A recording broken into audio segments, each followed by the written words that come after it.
Cell, लोगों की जान के साथ खेल। पूरी नहीं प्रक्रिया, लोगों की सर्जरी कैसे किया। संजय काला की मनमानी, प्रक्रियाओं की अनदेखी।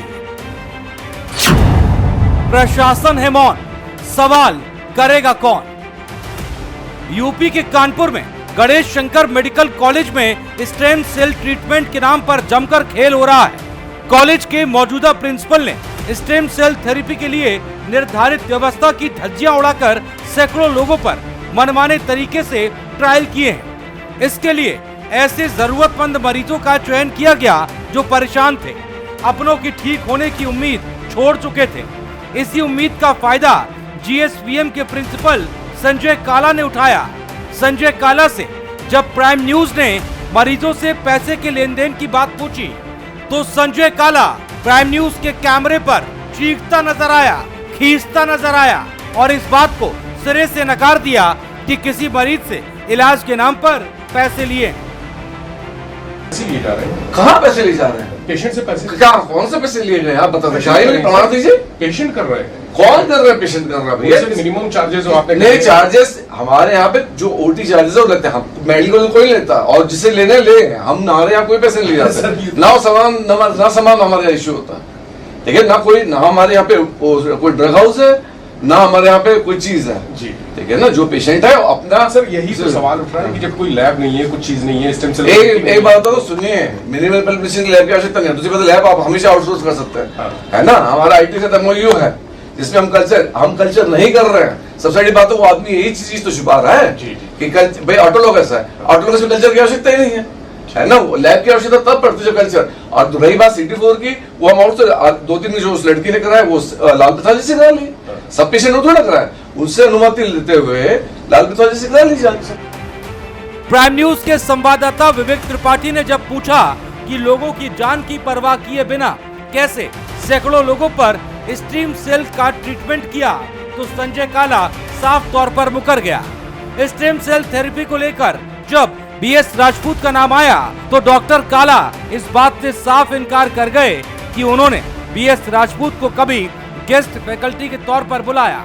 लेकिन संजय काला ने इस बात को जरूर कबूला है कि BS राजपूत 2019 से ही GSVM में स्टेम सेल थेरेपी को कर रहे थे और वो 2020 में GSVM को ज्वाइन किए हैं।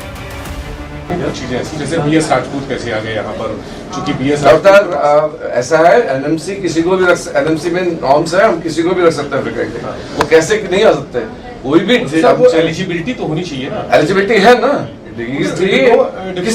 हाँ तो डिप्लोमा क्या नहीं, राजस्थान तक नहीं माना जाता क्या? हमारे DA नहीं करते क्या काम यहाँ पे? और DA इतने साल हो गए, DA 10-20 साल पहले किया हूँ जी, तो क्यों नहीं कर सकता DA?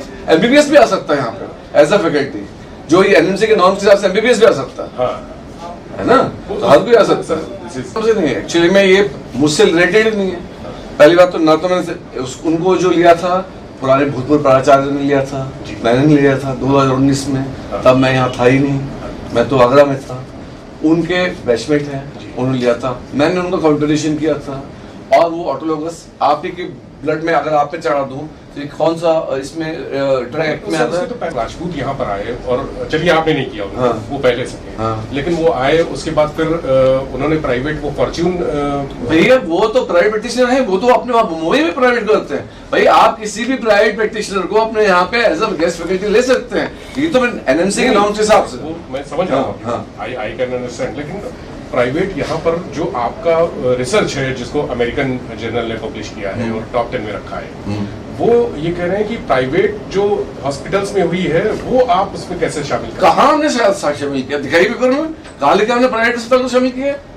अब क्यूरियस की बात कर रहे हैं ना, कहाँ उसमें कहाँ लिखा है? एक जगह दिखा दीजिए। आपने कहा कि सारे BST मेरे पास रखी हुई है। सर आपने कहा कि 200 के आसपास आपने वो किए। मैंने नहीं किए, डॉक्टर राजपूत ने किए हैं और ना ही मेरे अंडर पेशेंट एडमिट थे। तो आपके अंडर में सिर्फ एक हुआ? कोई नहीं हुआ मेरे अंडर में, not even single patient. Diabetes वाला तो आपने कहा था कि मैं नहीं, डायबिटीज वाला मैंने नहीं किया, उन्होंने किया है, ठीक है ना। हमारे अंडर एडमिट नहीं हुआ कोई पेशेंट, लेकिन ये वो करते थे और ऑटोलॉजी उसमें DCGI की अप्रूवल है। बीसीजीआई का अप्रूवल ये कहता है कि अगर मिनिमल मैनिपुलेशन, आप बात समझिए, यहाँ पे मैं 2-3 बात बता, मैं वर्जन नहीं ऑफिशियल वर्जन हम आपसे नहीं लेंगे, हम आप बैठे, मैं आपसे बस ये जो भी आदमी है यही हमारे कॉलेज का ही आदमी है। और दूसरी बात है, कई लोगों को इस बात से चिढ़ है कि इतना अच्छा स्टेम सेल कर रहे हो। दूसरी बात, हमारा I2 के साथ हमने MOU भी कर लिया है, इसलिए। तीसरी बात है, इस आदमी ने कहीं पे भी ऑटोलॉगस यूज किया है। मरीजों पर फैट ड्राइड और बोन मैरो से स्टेम सेल निकालकर शोध किया गया। वैसे भी किसी भी तरह के मरीजों पर अगर क्लिनिकल ट्रायल करना होता है तो उसके लिए एक व्यवस्था बनी हुई है। संजय काला ने इस बनी बनाई व्यवस्था को ध्वस्त कर दिया उस दावे को जिसमें कहा जाता है कि किसी भी क्लिनिकल ट्रायल करने से पहले प्रक्रिया का पालन करना जरूरी होता है। कानपुर के गणेश शंकर विद्यार्थी मेडिकल कॉलेज में इस पूरी प्रक्रिया के साथ ही नियम कानूनों को भी ताक पर रख दिया गया। प्राइम न्यूज के कैमरे पर बोन मैरो और स्टेम सेल थेरेपी को लेकर नियमों पर कहा गया कि हमने किसी भी नियम को नहीं तोड़ा है, सब नियमों का पालन किया है। सुनिए संजय काला को। और मैं आपका ही बोन मैरो ड्राइड सेल्स आपके अंदर मैं इन्फ्यूज कर रहा हूँ, ये ऐसे ही जो आपका ब्लड मैं आपको जिस चलाने के लिए इस्तेमाल कर सकता हूँ कि नहीं कर सकता हूँ? मैं तो क्रॉस मैच की सकता है सर, मैं तो सब्जेक्ट हो गया ऐसे में। नहीं सब्जेक्ट हो गया तो, लेकिन आप हाँ तो उसके लिए एथिकल क्लियरेंस है ना। अरे ट्रायल नहीं, क्लिनिकल ट्रायल, ये रिसर्च है और उसके लिए एथिकल बॉडी से हमने क्लियरेंस ले रखी है। तो सर अगर मैं इसकी मार्केटिंग कर रहा हूँ क्या संजय काला कितने बेची मुझे बताइए। मैं अगर अपने बॉडी आपको दे रहा हूँ रिसर्च के लिए, क्लिनिकल ट्रायल के लिए, किसी भी क्लिनिकल ट्रायल नहीं था कोई, अगर रिसर्च के लिए दे रहा हूँ तो आई मस्ट बी पेड ना, कि मुझे मिलना चाहिए। किसने बोला? क्यों पेड? भाई कंफ्यूजन में नहीं, ये बेवकूफ बातें कर रहा है भाई। स्टेम सेल थेरेपी के इस मामले को लेकर जिस बीएस राजपूत का नाम सामने आ रहा है वो कानपुर के ही एक फॉर्च्यून अस्पताल में स्टेम सेल थेरेपी को करते आ रहे हैं। डॉक्टर बीएस राजपूत मुंबई के बड़े डॉक्टर हैं, लेकिन सवाल है कैसे कोई डिप्लोमा के आधार पर इस तरह की थेरेपी को अंजाम दे सकता है। सवाल तो ये भी है कि एक ऑर्थोपेडिक्स कैसे स्टेम सेल थेरेपी को कर सकता है। सवाल ये भी है कि जिस फैकल्टी की बात बार बार की जा रही है उसके लिए डिप्लोमा की डिग्री मान्य नहीं है। कानपुर मेडिकल कॉलेज में स्टेम सेल थेरेपी के विवाद में जिन बीएस राजपूत का नाम सामने आ रहा है वो मुंबई के बड़े डॉक्टर कहे जाते हैं। वो कानपुर आते थे और स्टेम सेल ट्रीटमेंट देकर चले जाते थे। कानपुर सहित तमाम प्रदेशों में उनकी थेरेपी चल रही है। हालांकि डॉक्टर बीएस राजपूत एक डिप्लोमाधारी डॉक्टर हैं, ऐसे में वो स्टेम सेल थेरेपी के ट्रीटमेंट, रिसर्च या क्लिनिकल ट्रायल कैसे कर सकते हैं, ये बड़ा सवाल है। हम जिस अस्पताल के सामने खड़े हैं वो है कानपुर का fortune hospital. Doctor BS Rajput इस अस्पताल में भी स्टेम सेल के पेशेंट की थेरेपी करते थे। सवाल ये भी है कि डॉक्टर बीएस राजपूत आखिर किस आधार पर विजिटिंग प्रोफेसर बने हुए थे। वो निर्धारित योग्यताएं पूरी नहीं करते हैं, इसके बावजूद उन्हें किसने गणेश शंकर विद्यार्थी मेडिकल कॉलेज का विजिटिंग प्रोफेसर बनाया। मरीजों पर स्टेम सेल से जुड़े रिसर्च या फिर क्लिनिकल ट्रायल करने के लिए सेंट्रल कंट्रोल ऑर्गेनाइजेशन यानी कि CDSCO में रजिस्ट्रेशन जरूरी होता है। ऐसा क्यों होता है ये भी आपको बताते हैं। दरअसल CDSCO भारत सरकार की एक ऐसी संस्था है जो उन मरीजों की निगरानी करती है जिन पर रिसर्च या फिर क्लिनिकल ट्रायल किया जा रहा है। CDSCO ये देखता है कि रिसर्च या क्लिनिकल ट्रायल से मरीजों को कहीं कोई नुकसान तो नहीं हो रहा। साथ ही अगर मरीज पर दवाओं का इस्तेमाल बदल रहे हैं तो भी CDSCO को वजह बतानी पड़ती है। इसे सीधे शब्दों में बताएं, जो दवा जोड़ों के दर्द के लिए इस्तेमाल की जाती है, अगर उसे डायबिटीज के लिए इस्तेमाल किया जाए तो उसकी साफ वजह CDSCO को बतानी होगी, जिससे इस रिसर्च या क्लिनिकल ट्रायल के परिणाम और अनुभवों का इस्तेमाल भविष्य के लिए किया जा सके। डॉक्टर काला ने CDSCO में रिसर्च के रजिस्ट्रेशन कराए या नहीं ये किसी को नहीं मालूम।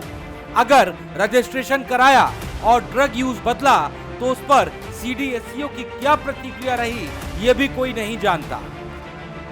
स्टेम सेल को कोई चीज नहीं चले, सब बंद है। नहीं वो तो बंद है, लेकिन उसमें कोई डिस्कशन नहीं करूँगा मैं कोई नहीं बोलूँगा। कुछ कंप्लेंट हुई है उसके बाद? अरे कंप्लेंट सब हो चुकी, चल रही जांच चल रही है। वो तो जांच तो आप ही को दे दी। मेरे को कोई जांच नहीं दी। हाँ मेरे को किसने? भाई आपके नाम से नहीं है, पद के नाम से है ना? नहीं तो हमने लुटा दिया, उस सीटीएस को जांच करके चले गए, वो हमारे फेवर में। आप भी उन्होंने बोल दिया कि ये जो जिसने कंप्लेंट की है उसने एक चीज छुपाई है, ऑटोलोगस वर्ड नहीं यूज किया है। Autologous with minimal manipulation comes under article 7 interview देखा था सर। हाँ, जो तो आपने किया था बस उतना ही। उसके अब मैं क्यों नहीं बोलूँगा कि अभी चीजें बिना किसी कमेटी की अनुमति के स्टेम सेल से जुड़े रिसर्च और क्लिनिकल ट्रायल करने पर गंभीर कार्रवाई के प्रावधान है। मेडिकल काउंसिल ऑफ इंडिया की गाइडलाइन के मुताबिक ऐसे मामलों में विभागीय और कानूनी कार्रवाई हो सकती है। क्लिनिकल ट्रायल में अगर पहली बार कोई गलती होती है तो medical council of India warning देकर छोड़ सकता है, लेकिन अगर ये गलती बार बार हो तो संबंधित डॉक्टर का 3 साल, 5 साल या फिर जीवन भर के लिए लाइसेंस रद्द किया जा सकता है। Doctor BS Rajput orthopaedic doctor हैं और स्टेम सेल थेरेपी किस तरह से कर रहे हैं, ये भी एक बड़ा सवाल है। हालांकि जब हमने छानबीन की तो कानपुर के गणेश शंकर विद्यार्थी मेडिकल कॉलेज के चिकित्सकों ने बताया कि डॉक्टर राजपूत को 2019 में किसी और प्रिंसिपल ने यहां पर विजिटिंग फैकल्टी के रूप में तैनात किया था। वो महीने में एक बार आते थे और GSVM में आने वाले पेशेंट की स्टेम सेल थेरेपी रिसर्च या क्लिनिकल ट्रायल इस प्राइवेट अस्पताल में करते थे, जिसका नाम है फॉर्च्यून अस्पताल। ये फॉर्च्यून अस्पताल कानपुर के ही शारदा नगर में है, एक बड़ा अस्पताल है। लेकिन यहाँ पर किस आधार पे वो स्टेम सेल थेरेपी करते थे, मरीजों का ट्रीटमेंट करते थे, रिसर्च करते थे, क्लिनिकल ट्रायल करते थे, इसका किसी के पास कोई जवाब नहीं है। सबसे महत्वपूर्ण बात यह है कि GSVM यानी गणेश शंकर विद्यार्थी मेडिकल कॉलेज ने जो शोध पत्र अमेरिका के जर्नल में प्रकाशित कराया है, उसमें इस निजी अस्पताल में किए गए रिसर्च और क्लिनिकल ट्रायल भी शामिल है। एक सरकारी अस्पताल के शोध पत्र में प्राइवेट अस्पताल के रिसर्च और क्लिनिकल ट्रायल कैसे शामिल हो सकते हैं, ये भी एक बड़ा सवाल है। कानपुर से प्राइम न्यूज के लिए विवेक त्रिपाठी की रिपोर्ट।